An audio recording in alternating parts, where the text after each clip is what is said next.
Have you ever felt like something was off, but couldn't quite figure out what it was? Imagine going to a routine doctor's visit, thinking everything is fine, and then hearing the words, "Don't go home tonight. They're planning to put you in a nursing home." That's exactly what happened to me. And what I found out after that, well, you won't believe it. I stood there, frozen. The doctor, Dr. Henry, had just slipped a small folded note into my coat pocket as he looked around nervously, like he was afraid someone might see. His eyes were shaking, and his hand was a little unsteady. I didn't know what to think, but the moment I felt the note in my pocket, I knew something wasn't right. My heart was racing, and my mind was spinning. Outside the exam room, my daughter-in-law Amber was talking to the nurse, smiling smiling sweet. "Thank you, doctor," she said in that sugary voice of hers. "I just want to make sure my mother-in-law gets the best care."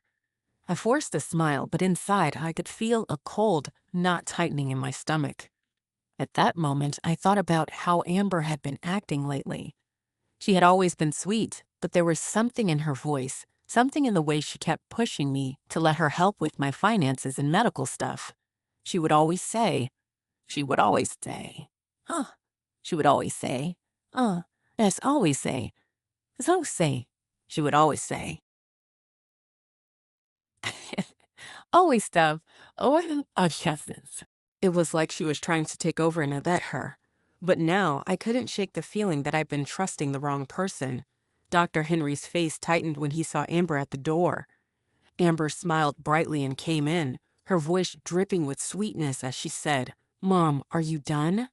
I told the nurse you often forget your meds. They said we should do regular memory checks to be safe."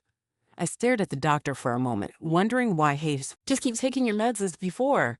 Then he put a hand on my shoulder, a strange gesture I'd never seen from him before. It was like he was saying goodbye without saying the words. I bent to grab my purse, and that's when it happened.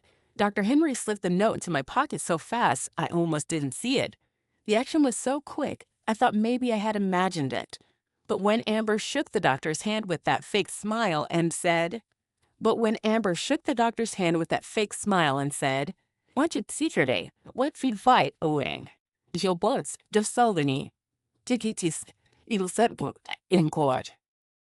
Dr. Henry soaked the doctor's hand with that fake smile and said, I knew something was happening, something I wasn't supposed to see. We left the clinic in silence. Amber started the car and turned on the radio, humming along to some song as if nothing was wrong, but I could barely focus on the music. My mind was racing. I sat there gripping my purse tightly in my lap, my heart pounding.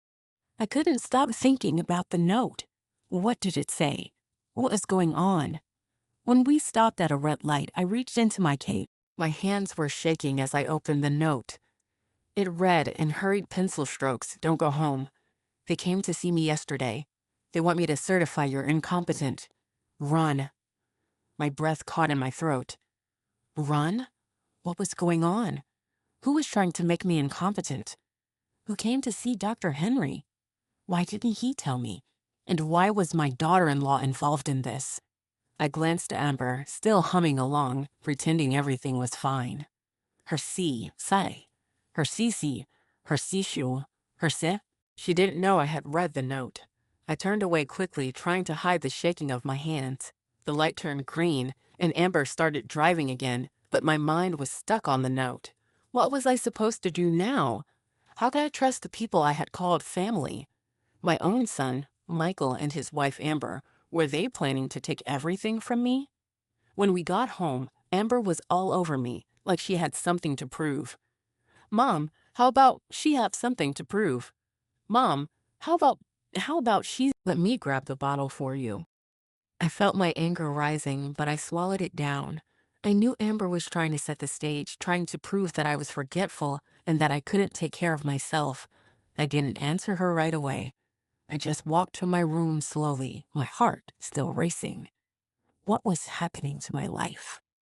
That night, after dinner, Michael came home from work. Amber jumped right in, as if she was ready for the next part of the doctor said her memory is weak. Maybe it's time to start talking about power of attorney. Michael didn't look at me as he spoke. His voice was calm, almost too calm. Mom, you should think about it. It would make things easier for us to arrange. You wouldn't want everything to get messy, would you? I smiled, trying to keep my cool. Okay, I'll think about it. Amber's eyes gleamed with triumph, but she tried to hide it behind a smile. I saw raw zoom. I saw raw train. She was planning something, and it wasn't for my benefit. I spent the night sitting alone in the living room, still holding that note from Dr. Henry. The house, once warm and filled with the sounds of family, felt cold now, like a prison. I walked to the safe, where I kept my important papers. Robert's insurance papers, some stock certificates, and the financial ledger I had kept all these years. The code to the safe was something only I knew you. The code to the safe was something only I knew you. The code to the safe was something only I knew you. But underneath that fear was something else, something stronger. I was going to fight. I wouldn't let them take what Robert and I had built. I didn't sleep that night. I knew the next step would be crucial. I had to figure out what to do. How could I protect myself from my own family? Little did I know, the next day would set everything in motion, and I would soon realize just how far they were willing to go to take what was mine. But that's when I started how far they were willing to go to take what was mine. But that's when I star. Don't go anywhere, because you won't believe what happened next. The next morning, I woke up with that note from Dr. Henry still burning in my mind. I couldn't shake the feeling that something terrible was coming. Amber had been so sweet lately, too sweet, always hovering over me, suggesting I needed more help, more care, like I couldn't manage my own life. But I was no fool. I knew when someone was trying to take advantage. I kept my morning. Someone was trying to take advantage. I kept my morning. I made coffee, read the paper on the porch, but everything felt different. The silence in the house was louder. I could hear every little creak in the floor, every tick of the clock. Even the birds outside seemed to be whispering secrets. I kept glancing at the door, waiting for someone to show up, for someone to knock, someone to tell me what to do next. Amber wasn't the only one I had to worry about. Michael, my son, was acting strangely too. Just so strangely too. It's sure, to us, straight is soon. Amber wasn't. He'd give me these half-hearted smiles, as if he was trying to convince himself everything was fine. I knew him better than that. He was hiding something, and I was determined to figure it out. It wasn't long before I started noticing more signs, small things that didn't make sense at first, but in hindsight, they painted a clear picture. Like the time Amber brought in my heart medication and casually said, "Mom, you should take this." The pharmacist is the pharmacist as such. The pharmacist is that heart. The pharmacist is my. She didn't even try to hide the excitement in her voice. I took the bottle from her, suspicious. When I looked at the label, it was different. The dose had been doubled. I didn't need that much. I knew my medications well, but Amber was acting like she was doing me a favor, like she was taking care of me, when in reality, she was playing a game with my health. Who changed this label? I asked, trying to sound calm, though inside I was furious. Oh. Amber smiled sweetly, like she had won some little victory. I took it to the pharmacy for you. The pharmacist said this one works better. You forgot, didn't you? I clenched my jaw. I didn't forget, I said, but I didn't argue. Instead, I took the bottle and, when she wasn't looking, switched it back with the old one. The dose was normal again, but I knew this wasn't over. It was just the beginning of something much bigger. Over the next few days, Amber's behavior grew more insistent. She cooked breakfast for me, cleaned my room, even brought me tea every night. It was like she was trying to create a picture of a frail, forgetful old woman who couldn't take care of herself. She kept saying things like, "Mom, you've been so forgetful lately. It's probably just stress." It was as if she wanted to make sure I was always dependent on her, that I'd never be peened. But I knew what she was doing. She was setting the stage, building a case to prove that I was incapable, that I needed someone to take care of me. And when she had enough evidence, that's when she'd strike. That night, after Amber went to bed, I sat in the living room holding the note from Dr. Henry again. "Don't go home," it said. "Run." The words echoed in my mind. I couldn't let this happen. I couldn't let them take everything Robert asked. I couldn't let them take everything Robert didn't let them take everything Robert. Opaki. It was where I had built my life with Robert, where we had raised our family, and I wasn't going to let anyone take it from me without a fight. The next morning, I decided to take action. I called Grant Meyer, the attorney who had helped Robert and me with some investments years ago. I trusted him, and I needed someone who understood the law to help me figure out what was happening. When I told him everything, his voice was calm but serious. Calm but serious. His voice was calm but serious. You need to record everything. Keep track of what Amber and Michael are doing. If they're planning something like this, we need evidence. I hung up the phone feeling a little less alone. But now I had to be careful. I couldn't let Amber or Michael know what I was doing. They were already starting to turn the screws, and I had to be 2 steps ahead. The next day, I acted like everything was normal. I played the part of the forgetful, trusting mother, Jet. Trusting mother, Jet. I made mistakes on purpose, forgot to turn off the stove, repeated myself a few times, and even called Amber by the wrong name. She was thrilled. She started recording every little thing, every moment when I forgot something. She thought she had me cornered. But what she didn't know was that I was playing her game. I was letting her record me, all the while recording her right back. I hid a small recorder in my purse, and every time Amber came near, I turned it on. I knew she was building a case against me, and now I was building one against her. Days went by, and I kept my eyes open for one against her. Days went by, and I kept my eyes open 5 ragons. Heda bang just record me. And sure enough, one evening, I overheard a conversation between Amber and Michael in the living room. I wasn't supposed to hear it, but the door was slightly ajar, and I could hear their voices clearly. Amber, Michael said in a low voice, "Are you sure this is the right time? What if she figures it out?" Amber's voice was cold, calculated. "She won't figure it out. She's too old. And if she does, I'll handle it. I've got it all planned out." "And she does, I'll handle it. I've got it all planned out." And she'll? I got it all planned out. And she said that no. Those words stuck with me. It was like I was already a piece of property they were just waiting to claim, but I wasn't going down without a fight. The next day, I began to prepare.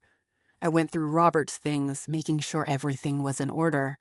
I found our old will, the one we had written together years ago. I made a copy of it and stored it in a safe place, one that Amber and Michael didn't know about. But even with all of that, I knew I needed me to hear. But even with all of that, I knew I needed to distagi, stiksave. But no, I needed carting, playson. I knew I needed be online. Nadi. I needed to get ahead of them, to be ready for whatever was coming next.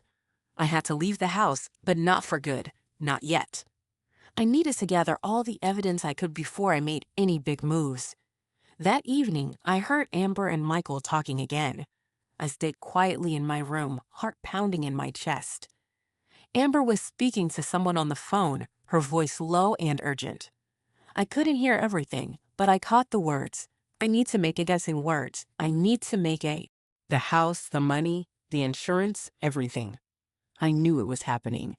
They were trying to push me out to make me sign everything away, but I wasn't going to let them. I had to act fast. Little did they know, the moment I decided to fight back was the moment their plan began to unravel. But I couldn't do it alone. I needed help, and help was on the way. Stay tuned, because the next part of this story is one you won't forget. I could have guessed. I could have guessed Angel. Amber, my own daughter-in-law, was speaking in a way that made it clear she wasn't just worried about me. No, she was planning something. She wasn't just concerned about my memory or my health or even my well-being. She was focused on taking what I had left. It wasn't a plan born out of love or care. It was a plan driven by greed. As I lay in bed that night, my mind raced with everything I'd overheard. The house, the money, the insurer, the house, the money, the insured, the insurer. The house, the money, the insurer, with the insurer. I repeated those words in my head over and over again. They had to be stopped. But how? The more I thought about it, the clearer it became I wasn't going to sit back and let them do this to me. They thought I was old, frail, and forgetful, but I wasn't. I had years of experience on my side. And if they thought they could trick me, well, they were wrong. I wasn't going to let them get away with it. The next day, I took action. I knew I needed someone, Hanks. I knew I needed someone here. My first call was to Grant Meyer. He was the lawyer who had helped Robert and me with some of our investments years ago. I trusted him, and I needed his expertise now more than ever. "Grant, I think my family is planning to hurt me," I said when he answered the phone. My voice wavered, but I had to be strong. I needed him to take me seriously. "Janice, calm down," Grant said, his voice steady. "Start from the beginning. Tell me his card. Tell me his voice steady. Tell me his Kim, tell me his too. Tell me his." I spent the next hour on the phone with Grant, telling him everything I knew. I described Amber's behavior, her increasing control over my finances, the strange conversations between her and Michael, and of course, the note Dr. Henry had slipped into my pocket. I told him about the medication swap, the power of attorney talk, and how they were slowly isolating me, trying to make me seem like a forgetful old woman who couldn't take care of. Of what? When I was done, Grant was silent for a moment. "Janice," he said carefully, "you need to start documenting everything. You need to record every conversation, every strange thing they say or do. The more evidence we have, the stronger our case will be." I nodded even though he couldn't see me. "I've already started," I said, my voice low. "I've been recording Amber. She's been slipping up, saying things she shouldn't. I'm not going to let her read. She's been slipping up, saying things she shouldn't.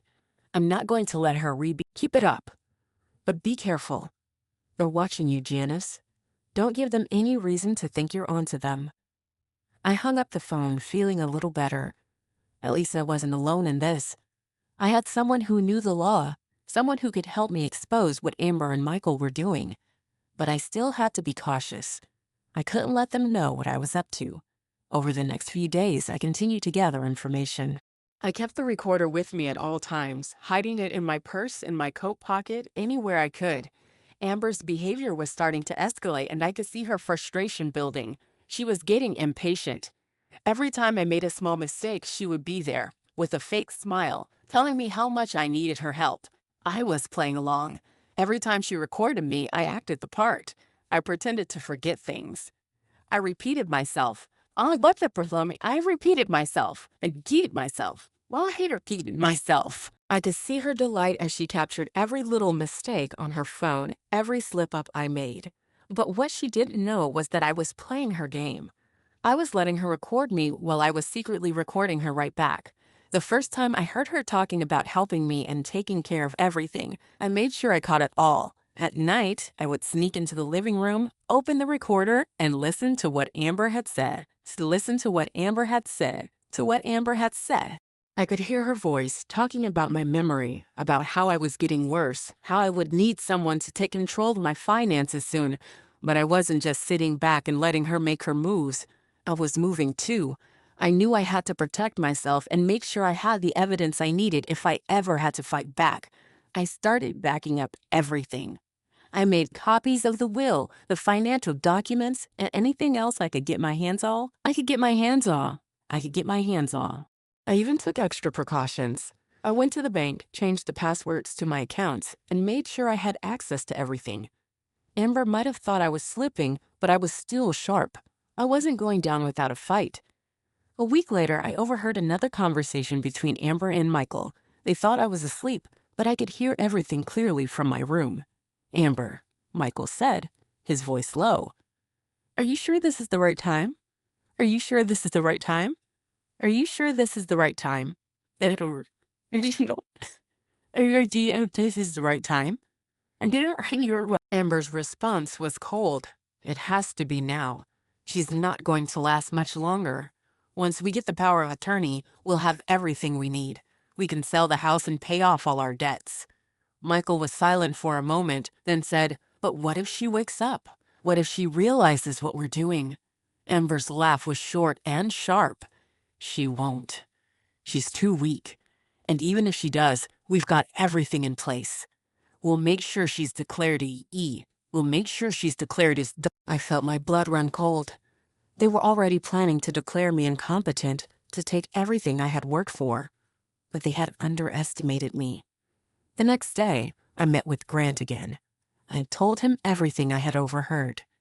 He listened carefully, then said, "Janice, they're moving quickly. You need to be ready to act fast. If they're planning to move forward with the guardianship petition, we need to have everything in order. You can't wait mut. You can't wait mut. You can't wait mus. Time was running out. I couldn't afford to wait. I had to act now or it would be too late. Grant set me up with a private investigator, someone who could dig into Amber and Michael's financial records and help us gather the proof we needed to stop their plan in its tracks. His name was Harris, a former cop who had worked in fraud investigations. He was sharp, reliable, and exactly what I needed. Harris got to work immediately.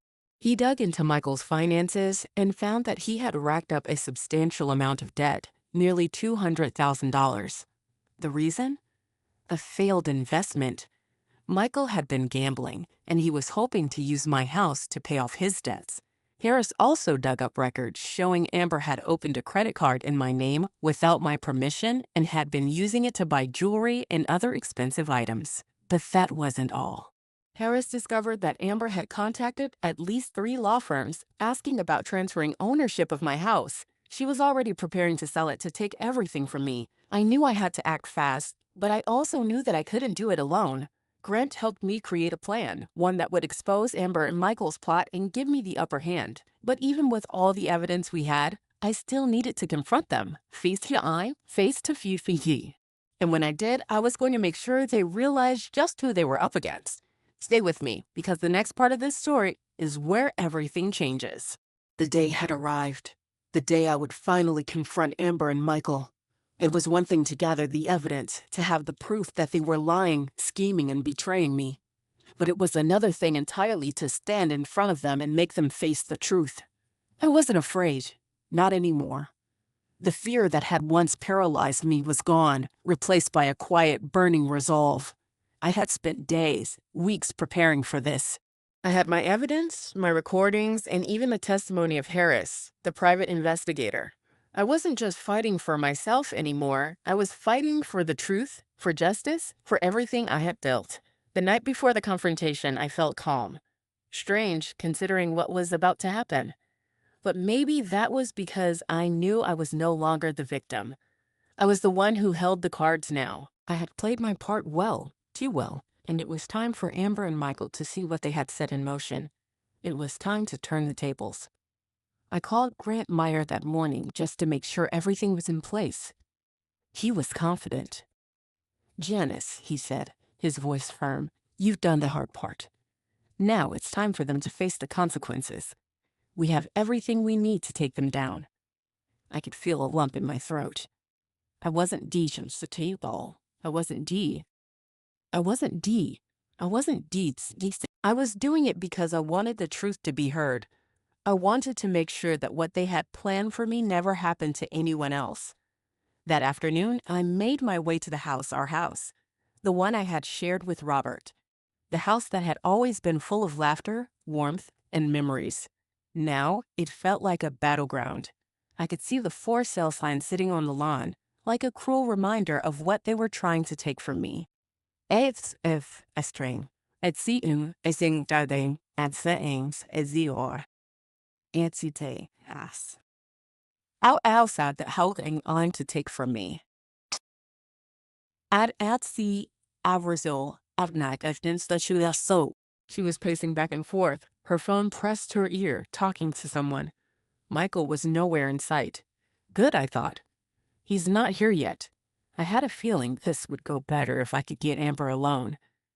I rang the doorbell, trying to steady my nerves.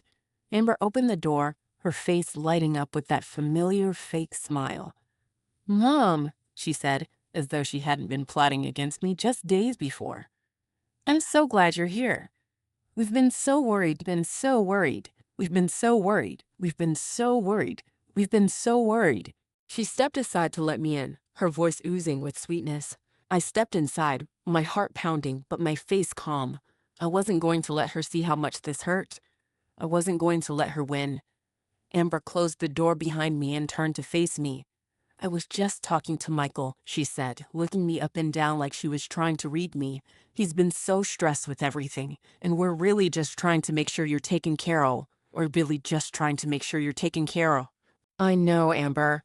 I know you care about me, but that's not why I'm here. She blinked, clearly thrown off by my directness. What do you mean? I took a deep breath and walked toward the living room. I mean, I know exactly what you and Michael have been up to. I know about the power of attorney. I know about the credit cards you've opened in my name. I know about your plans to sell the house to take everything from me. Her face went pale, the smile fading in it. She opened her mouth to say something, but I held up a hand to stop her. Don't even try to deny it. I have everything, Amber. The recordings, the bank statements, everything. It's all here. I pulled out the small recorder from my purse and held it up, watching her eyes widen in realization. You think I'm stupid, I continued. You think I wouldn't figure out what you were doing? I've known for a while, Amber, but I wanted to make sure I have. Her expression twisted into something ugly. You don't know what you're talking about, Janice, she snapped, her voice growing louder. You're old, forgetful. You're not in your right mind. You don't even remember half the things you say. She was starting to lose control, and I could see it. This was her true face, the one she had been hiding behind that sweet smile. I remember everything, Amber, I said quietly, and I've had enough. This house. This house.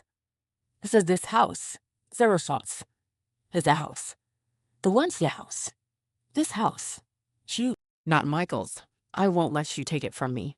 I turned to the door, ready to leave, but Amber grabbed my arm. What are you going to do, Janice?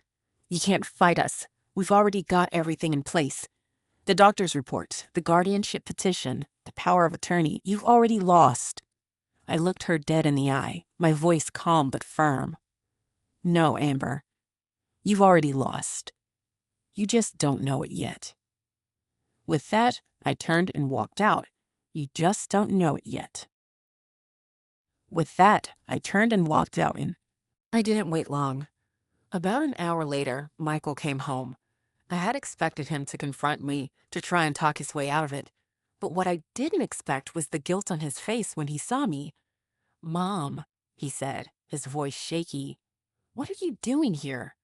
I raised an eyebrow. I'm here because I know everything, Michael. I know what you and Amber were planning.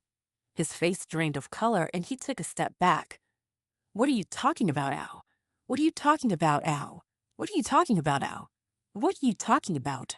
We were trying to make sure you had the care you need. I shook my head. No, Michael. You weren't trying to help me. You were trying to steal from me. You and Amber were planning to take everything I had. And you thought I wouldn't find out. But I did. He opened his mouth to protest, but nothing came out.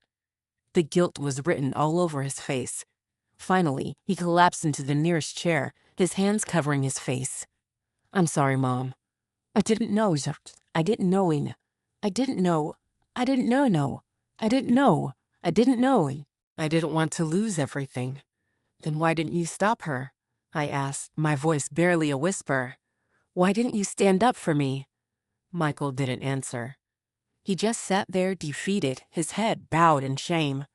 As I walked away from Michael and Amber, I knew the fight wasn't over, but I was one step closer to winning. The truth was out, and now it was time to make sure they couldn't hurt anyone else. Stay with me, because the final chess, because the final chess, the final chess, because the final chess, the final chess, the fushi, because the final chess. The days after that confrontation were a blur of activity. I couldn't shake the image of Michael sitting there, his head bowed in shame, his hands over his face. I had never thought it would come to this, that I would have to confront my own son about something so ugly. But in that moment, I realized that what was most painful wasn't the betrayal. It was the fact that he had allowed Amber to manipulate him. He had been weak, and that was something thinking weak, and that was something thing. There was something thing weak, and that was something thing. I had confronted Michael, but now I had to make sure they would face the consequences of their actions. It wasn't enough for them to just feel guilty. They had to be held accountable for what they had done to me, and what they were trying to do to other people like me. I called Grant Meyer the next morning. "Grant," I said, my voice steady but with a sense of urgency, "it's time. We have everything we need. It's time to go public." Grant, explained. Grant's a grant's time to go public. Grant's da. It's time to make sure they can't hurt anyone else. We didn't waste any time. With the recordings, the bank statements, the proof of forgery, and even Michael's own admissions, we were ready to take them down. But Grant warned me it wasn't going to be easy. Amber had been smart. She had covered her tracks well, and now she was going to fight back with everything she had. But I wasn't afraid. Not anymore. I had come this far, and I wasn't going. Had come this far, and I wasn't going, and I wasn't going, and I wasn't going. The truth would prevail, and Amber and Michael would face justice for what they had done. That afternoon, I took the step that would change everything. I filed the paperwork to challenge the guardianship petition Amber had filed behind my back. I called the authorities and sent them everything I had, evidence, recordings, statements. I made sure every single piece of evidence was accounted for. I wanted to make sure Amber and Michael couldn't wiggle their way out. Couldn't wiggle their way out. As the days passed, I could feel the pressure building.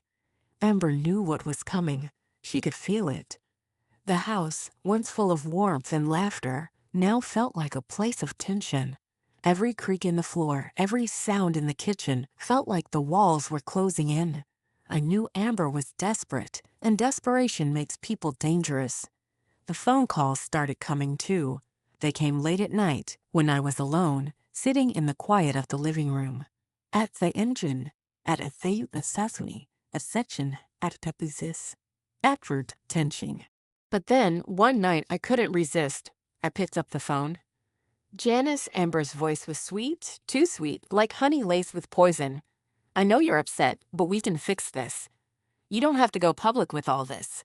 We can still work something out. Just sign the power of attorney and everything will be fine."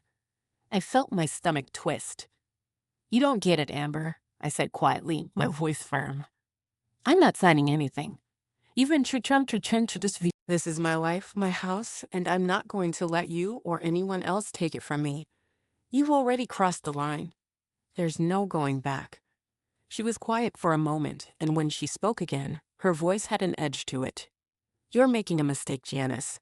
You don't know what you're up against. You can't fight this. We've already won." I shook my head, even though she couldn't see me. "You think you've won, but you haven't. Not by a long shot." I hung up by a long shot. I hung up by a long shot. I hung up by a long shot. I hung up but. I hung up by hung up. I hung up. It was time to make her and Michael pay for what they had done. The trial came faster than I had expected. The court date was set, and I was ready. But as I walked into that courtroom, I realized something. This wasn't just about me anymore. It wasn't just about protecting my home, my savings, or even myself.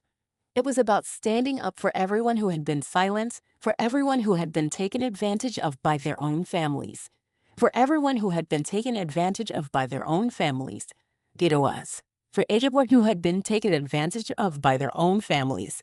It was. This was bigger than just me.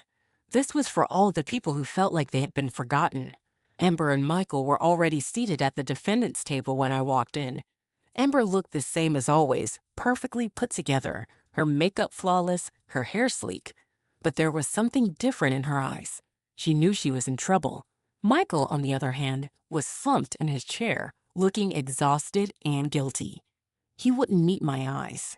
He wouldn't meet my eyes. He wouldn't meet my eyes. He wouldn't meet my eyes. No. I wasn't here for emotions. I was here for justice. The prosecutor stood up and addressed the court. "Your Honor," she said, her voice firm, "today we present the case of fraud, asset theft, and the forging of medical documents. The victim in this case, Miss Janice Whitmore, has had her life manipulated by her own daughter-in-law and son in a scheme to seize control of her assets. This is not just a family dispute, this is a crime. This is not just a family dispute. This is a crime. This is a crime. This is not just a family dispute. This is a crime. The fee that this is a it still cases. Your Honor, he said, this is all a misunderstanding. Miss Whitmore is of sound mind. She has simply misunderstood the actions of her family, who were only trying to help her. There is no malicious intent here. I couldn't hold back a small laugh. Malicious intent? I repeated, loud enough for the whole courtroom to hear. You can't seriously expect anyone to believe that. Amber and Michael tried to steal everything from me. They thought I would think from me. They thought I would steal everything from me. They thought I would. And now they're going to face the consequences. The prosecutor nodded. We have the evidence. We have recordings of Amber making false claims about Miss Whitmore's health, forging medical records, and contacting law firms about transferring assets. We have bank statements showing unauthorized credit card use, and we have witness testimony. The truth is undeniable. Amber's face went pale. She opened her mouth to protest, but no words came out. Her lawyer tried to salvage the situation, but it was clear they were losing ground fast. Then it was my turn to speak. I stood up slowly, my heart pounding in my chest. But I didn't hesitate. I walked to the stand, and when I looked around, I saw the faces of the jury, the judge, and even the reporters in the back of the courtroom. They were all watching me, waiting for me to speak. I could feel the weight of their eyes, but I didn't falter.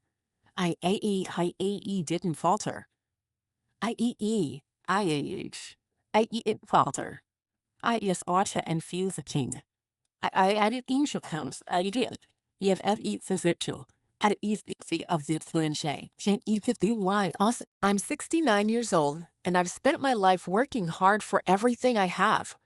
My husband Robert and I built a life together here. This house is my home. It's where my memories are, where my heart is. And for the last few months, my family has been trying to take it all from me. My own son and daughter-in-law have been plotting to declare me incompetent, to take everything I've worked for. But I'm not incompetent. I'm not weak. I'm here today to make sure that what they tried to do to me never happens to anyone else. The courtroom was silent. You could hear a pin drop. I didn't just come here for myself, I continued. I came here for all the people who have been manipulated, who have been hurt by their families. I'm not the only one. There are so many like me, and I'm not going to let Amber and Michael get away with this. When the trial ended, I was exhausted. Exhausted. Now all that was left was the verdict. I waited, holding my breath. When the judge finally spoke, his voice was clear and firm. The court finds the defendants, Amber Whitmore and Michael Whitmore, guilty of fraud, forging medical records, and attempting to seize assets under false pretenses. The defendants are hereby sentenced to 12 years in prison for Amber Whitmore and 9 years for Michael Whitmore. Additionally, the court issues a lifetime protection order for Miss Janice Whitmore under the Elder Protection Act. Tears filled my eyes, but they were tears of relief. Justice had been served. Amber and Michael had been held accountable for their actions, and I had won. Leaving the courtroom that day, I knew my life would never be the same. But I also knew that I had reclaimed what was mine, my home, my dignity, and my voice. And from that day forth, and from that day forth, what was that shit? I hope my story reminds you that no matter how old we get, we always have the power to fight back. As I look back on everything that happened, I realized just how much strength it took to get to this point. But it wasn't just about winning a case or getting my house back. It was about finding my voice again, standing up for myself, and proving that no one, not even family, can take that away from you. The hardest part of this journey wasn't the betrayal. It was realizing that the people I trusted the most had planned to take everything I had worked for. But through all of that, I found courage where I didn't know it existed. And if there's one thing I want you to take away from my story, it's this. No matter how old you are never too weak to fight for what's right. Your voice matters, and you deserve to be heard. So never let anyone convince. Keep pushing for justice, because in the end, it's worth it. If my story resonated with you, or if you've ever faced a similar struggle, I'd love to hear your thoughts in the comments below. Please share your experiences because together we can support each other and make sure no one feels alone in the fight for justice. And if you found my story inspiring, don't forget to give this video a thumbs up. It helps more people see these important stits. It might just help someone else who needs to hear it. If you haven't already, make sure to hit the subscribe button and ring the bell so you never miss a new story. I'll be sharing more powerful journeys, and I don't want you to miss out on what's coming next. Thank you so much for being a part of this journey with me. Stay strong and remember, justice never grows old. See you in the next video.